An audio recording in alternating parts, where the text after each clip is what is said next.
I had 83 unread Slack messages, and it was the team largely trying to figure out WTF, what was going on. When you have something like this happen with an outage, things are done, they're in like fight or flight mode. Yeah. They need to figure out like, what do we need to do to be able to open the doors the next day? The biggest thing in this industry is everybody cooperating together to do the right thing for the customer at the end of the day.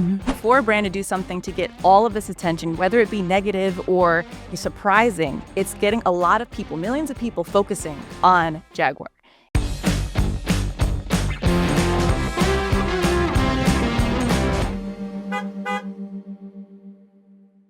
Hello, and welcome back to Leadership in the Dealership. Today, we are together for the first time. My lovely friends, Don and Danielle, here in a great studio here in Orlando. We're excited to talk to everybody today, but for our first time and maybe last time viewers, we want to take a second to introduce ourselves. So we'll pass over to Don first. Hey, I'm Don. I've been here at Upstart for the last 3 years and in auto for 14 years. Built a lot of the product at Upstart Auto Retail and helping our sales team crush it in 2025. Danielle. Hey guys, I'm Danielle Mills-Walden. I've been at Upstart for, 5 years now. Besides that, over the past, 11 or 12 years, I've been helping dealerships all over the country with their processes and technology and help roll out digital retailing across the board. And today I help with the operations side of things. So super excited to be here and excited to pass it to Keyshawn. Well, they are super formal. I'm Keyshawn. I have been at Upstart for 3 years, but I have been a part of the automotive family for about 20 years now. I always say the car business is like the mafia for me because every time I try to get out, they pull me right back in. I will bring the energy and the fun to this today, and I won't be as formal as our friends here. But one of the things that I really enjoy about the auto industry, it's a family. And that is what we have here today on the couch and that little chair over there with Don. So one of the things that, I'm really excited about is that time of the year. The year is rolling down and everyone looks back into the year and all the amazing things that have gone on. One of the things that's like really impassioned in the industry this year is our lovely friends at CDK. They had a pretty big outage around the middle of the year. And for me, and I know as well for you guys, it was a pretty rough couple of weeks. So I think as I think about one of the biggest things that came out of this year was that, and largely how reliant dealers are on using one tool to really be their lifeline for the dealership, and how that one tool going down can cause so much chaos, mayhem. But Don, what was your experience with the CDK outage that you'd like to share? So talking to dealers during that time, the thing that stood out the most was their resiliency, right? You talk about being reliant on a single tool. They weren't going to stop sales. I mean, definitely disruptions, definitely a little bit of up and down on those first couple of days. But from everything we heard, dealers were talking, rolling up their sleeves, figuring out how to serve customers. They always have. There's nothing that stops a dealership from working, and that includes outages, whether it's CDK or anyone for that matter. So everything I heard was, it was a bump in the road, but they figured out how to get processes going, and CDK worked as hard as they could to get back up and running as quickly as they could. I think they did a great job as well. So resiliency is the key here in 2024. We saw it during the pandemic. I don't think that's any different for what we're going to see any year. So just a great job by all dealers, everything considered. How about you, Danielle? Honestly, before we even get into that, can you guys maybe talk about like where you were when you first heard the news about the outage? Like, who reached out to you? Did you get blown up? Was there a ton of messages on your phone? Like, I know for Slack broke. I remember it was a Saturday afternoon, I believe, when I first found out about, maybe it wasn't, I don't know. But I remember being on Slack and I had 83 unread Slack messages, and it was the team largely trying to figure out WTF, what was going on. So I think that was pretty impactful for me. That's where I was. Where were you? I was in the same boat. I got a bunch of messages and a bunch of calls, missed calls, dealers reaching out saying, what do we do? What do we need to do? And I think what was really powerful was the fact that we kind of came together and try to come up with some solutions to really help a lot of our dealers to make things a lot easier for them with some strategic ways that we kind of looked into things. But honestly, I think from the dealer standpoint, them kind of leveraging us as a resource and then just also just seeing how they could help so that they weren't going to be in a situation where they couldn't do business. Because ultimately, when you have something like this happen with an outage, things are done, they're in like fight or flight mode. Yeah. They need to figure out like, what do we need to do to be able to open the doors the next day? So I think it was really cool for us and with what we're doing is like kind of being part of that solution. So that was pretty cool. Yeah, and I think as you think about the response and both how they got to their normal transactions, how people were notified and how they work, one of the really cool things I got to see was the community come together. Like you'd be on LinkedIn, you'd be on Facebook, whatever, dealers giving like best tips on how to do workarounds or, hey, would you try this solution? Would you try this software? Hey, if you call your rep here, here's how you can get around things. So that was really cool. I mean, kind of to your point, Don, the automotive industry has always been resilient because they can't have an excuse. They only sold one car because CDK was down, right? So dealers were papering out contracts, right? They were putting people in cars for B-backs, whatever it was. They were still selling cars. And I think that's one of the things to be admired most about the automotive industry is like they will find a way. And they found a way. And, CDK is back up and running. They still have a lot of their great relationships. I think they had some things to learn from that process, whether it be security. I know our security got a lot tighter from there. I think everyone's probably did. So, I think overall it was a tough time. But to your point, Don, everybody was resilient and found ways to sell cars. I think one of the biggest lessons people learned is redundancy. So another R, resiliency and redundancy, is what is my backup process going to be? Trying not to rely on a single system.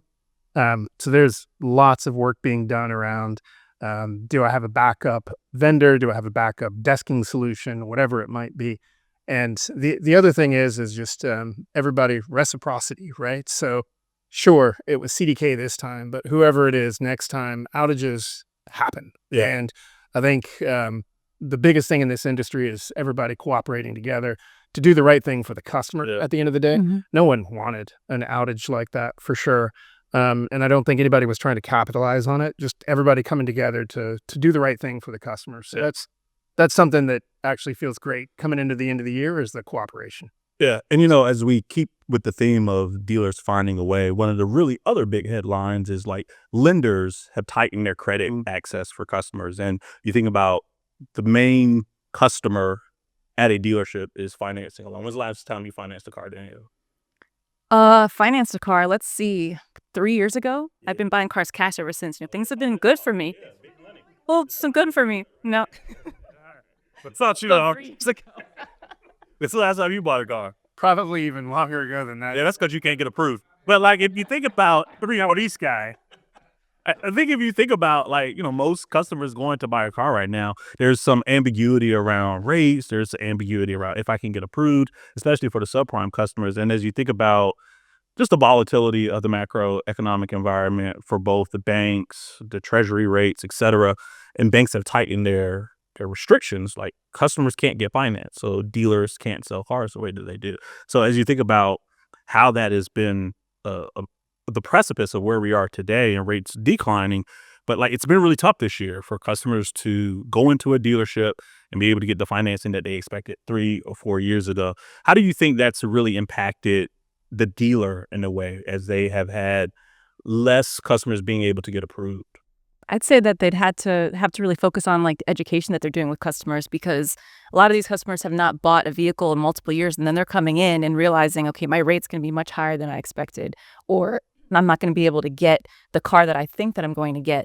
So dealers are having to do a lot of education on their part to kind of set realistic expectations with these customers, but then also to ensure that they still are delivering that amazing customer experience. So I don't know, I've been seeing a lot of that in the industry. How about you? Yeah, helping customers find what is the new affordability. That might be getting into a new car with a heavy incentive, or hey, you might need to buy a little bit of an older car to afford what you used to be able to afford. We've seen things like one-pay leases take off where you can, avoid some of that tax implication for the folks that can afford it. So I think folks are looking at all kinds of different options to get somebody in a car, and consumers are learning it's a new reality, right? What you're able to afford today wasn't what you were able to afford right before, say, the pandemic or even during the pandemic. I think Don and Danielle forgot who they work for, and that's an AI company that his mission is to make more affordable access to credit So, as you think about how that impacts a dealer, they're new entrants to the market, right? So, a lot of these customers are not able to get lending, but used car sales hadn't really gone down. New car sales haven't really gone down. And I think that is because of the precipice of organizations like ourselves and some of our other new entrants and competitors that are doing unique ways to give customers credit, right? Like we use AI model. I know AI is a sexy thing that everyone says they have these days, but one of the really unique parts of the business today is you have a traditional lender, a bank that uses maybe 100 different rows to decision a customer. When you employ like an AI model, you got thousands of different rows that allow you to look at somebody that maybe hasn't been in the market for 3 years and hasn't utilized credit and they're only cash. They might look at you and like, wow, this woman hasn't had a car in a while. She's a thin file, whatever it may be. But the AI model can pull out more variables that can say, oh, this is why she's more affluent. She's been in the industry a while, whatever it may be. From an affordability standpoint, there are a lot more variables that are available because the industry has a lot more data than it ever had that really allow customers to, think about buying cars at a more affordable rate. And I think, again, dealers will find a way, whether they're signing up, 30 different lenders in their dealership, or if they're streaming down to 4 or 5 lenders and creating certain programs with them, like a captive-like experience. I think the dealers have found a really unique way to get customers financed. Yeah. To your point, dealers and consumers are choosing finance companies more than they ever have before. I think last Experian report showed 15% share, and that's the highest it's ever been for alternative financing. So definitely, even in hard economic times or harder economic times, folks are choosing alternative financing for sure. What do you all weight the customers ability to still buy cars too, right? Like we just mentioned, used car sales aren't down, but I think less than 1%. New cars the same. So there's still a lot of demand despite everything that's going on in the market. And it seems as though customers are unfazed by it. They're just showing up to dealerships. Like for me, a stat that they used to give a lot was the average car on the road is 13 years old. And I think a lot of those cars are just getting old and customers are now in the market, whether it be for new social media tactics, new whatever it may be, they're just looking for a new car. What do you think is rather keeping the average U.S. consumer unfazed about going to a dealership and buying a car? Cars are essential. You can't not drive one. So I think folks are just out of necessity going, it's time to get back into the market. If I put too much money into this from a repair cost perspective, I'm just throwing money out the door. So no matter what they end up in, no matter how they're financing, I think the economic engine and just how we're set up here in the States versus maybe other countries, people need their wheels. So I think dealers are going to keep selling cars. Consumers are going to keep buying cars, no matter what we see in the up and downs of volume and rates. I think that a lot of consumers waited, and this is now the time that they're wanting to get back in there because over the past couple of years, they were kind of on the fence and everybody was telling people, hold off on buying, rates are high, things are going on, volatility, the market, there's so many things. And I think that now people are saying okay, I need to get into a vehicle. Like Don said, this is a necessity. This is something that I need. Let me get in there and let me see what I can get. I think you guys are giving people way too much credit too, though. I think it's still keeping up with the Joneses. You think so? Yeah, my neighbor goes to buy a new Audi Q8. I might go buy an Audi Q7, right? I think, or if I get in a ride share or if I'm going somewhere and I see someone who has CarPlay in their car, right? And I have this older vehicle and I don't have CarPlay. I'm like, man, I really want it. I think tech drives a lot of what customers want, right? Like we all have our devices and we all want to not be without that device. So think about how CarPlay and those things integrate. And again, technology, and I still think people still have a little affinity for their neighbors, right? Like everybody wants a Tesla in the cul-de-sac, and they're like, "Why?" You are Very one for you though. I think it's more than that. More than just gadgets in the car. I think we got the pandemic baby boom, and people are upgrading their cars because they need more room. Buying the minivan, buying the so they're in the market for a minivan, huh? yeah. No. I would be the person with the really, really cool big SUV, like the Escalade, the Navigator, or something like that. Oh, or okay. Yeah, maybe that's what that is. I don't know. I mean, I still find it fascinating. Again, as you think about vehicles are essential. There was a time before the pandemic when they thought ride shares were going to be the next thing. Maybe that is not the case, right? Even with EVs, even though the market hasn't really turned down, EVs haven't taken off like they said. So again, there's a variety of different things that are really impacting how customers show up to dealerships and buy cars. One of the things that, we talked about a little bit throughout this is like the rates. Rates are higher than they've ever been this year as a total, and customers still showed up. How do you think the recent rate cuts are going to impact like the 13th month, right? The last week of the year is approaching. Normally dealers will sell more cars in that week than they do the entire month of December. Like, how do you think the perception, and the keyword perception, of rate cuts will impact customers showing up toward the end of the year? Well, I know you don't like me talking about leasing, but I'm going to go for a personal story. Yeah, I know, in the EVs. So my mom got out of her second Tesla into a new money. car. New second Tesla. A new Hyundai Ioniq. And the reason she got in there because she had a crazy insane payment. We're talking a $15,000 incentive, federal tax, state incentive.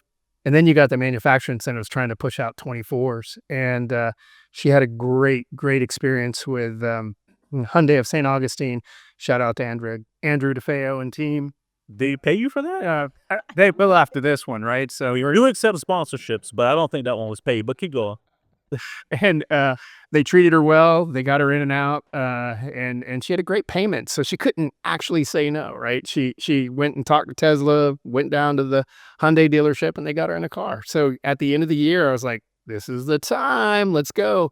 So I think you're going to see just crazy incentives right now to move aging inventory, and I know some of our dealers have talked about, "I'm just not moving these models." So whether it's the rate drop on financing or manufacturing incentives, I think that's what's going to kick stuff out the door here and make a strong December and then 13th month.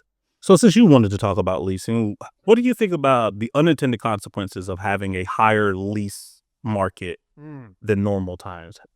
Well, we're going to see used vehicles coming in off of used EVs coming off lease. Yeah. You're going to flood the market. Yeah. What happens when you flood the market with a bunch of used cars? Depreciate the value of those vehicles. There's a little bit less margin to make on those. F&I explosion. That's where I think you're going to go. So, I mean, that's always been the thing for me with leases. Yes, they're an amazing payment. They incentivize people to buy cars.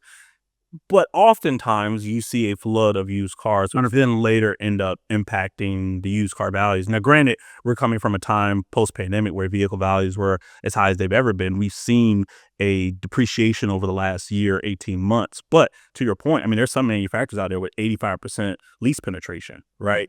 Particularly on EVs. And some believe that EVs will depreciate like a smartphone does, right? As range increases, battery life increases, there's more technology in vehicles. So I think it is something to be really excited about for the used car market, but it is something to be cautious about, right? The unintended consequences of that market growing so substantially in a short period of time. For sure, but when you're trying to keep up with the Joneses, you're probably leasing if you're going on that Audi Q7 and Q8. At least that's what the stats say. So that goes to America's whole affordability crisis. We're on the first hit. We cannot afford that car that someone else has. I'm going for that cheapest payment I can possibly get. But rates are coming down. Payments are coming down. I think people are just looking at what's happening right now and saying, I'll take whatever relief I can get. And when you see a payment drop by $150, whatever side of the equation and financing option it is, I think people are feeling like, not that they're flush with cash, but finally it's at least going down a little bit, and they're just pulling the trigger. I mean, who doesn't want a new whip at the end? Well, speaking of new whips, the brand that shocked the world a couple weeks ago, maybe a week ago, Jaguar, and their lovely Jaguar? Sure. Right. Or their lovely rebranding of sorts. As the fashionista amongst the three of us, Danielle, what was your initial thoughts to the Jaguar rebrand? Honestly, I was elated. Elated. I was elated. Strong word. Elated. I was elated because Are you okay? I love JLR. Like, Another shameless plug. Go ahead. I love, but Would you like to shout out the dealership? Do you have one sitting in your driveway? not anymore. Oh, There- Go ahead. we Why were did. you elated? I was elated because they were getting attention. Mm. And for a brand to do something to get all of this attention, whether it be negative or surprising, it's getting a lot of people, millions of people focusing on Jaguar. And just, Art Basel just happened. They had a huge event there. The amount of attention that they got from that big media thing, honestly, I think it's going to help them immensely. I think that their sales are going to go up. I think that people are going to give them a look that previously wouldn't have even given them a time of day. So even though that the attention they got wasn't positive initially, I kind of spin it as a positive because they're getting that attention out there in the market. All attention is good attention. It can be. Yeah. What do you think? And I'm not sure what I thought about the new design. Maybe it's a Batmobile. I'm not sure. Maybe the pastel colors are cool. I don't know. I got to see where we land as we get closer to production on those new vehicles. But Jaguar has never gone wrong on building sexy cars. So I think they probably are going in the right direction. And to your point, Danielle, a semi-controversial design logo change is going to not mean anything when you put it on the right car.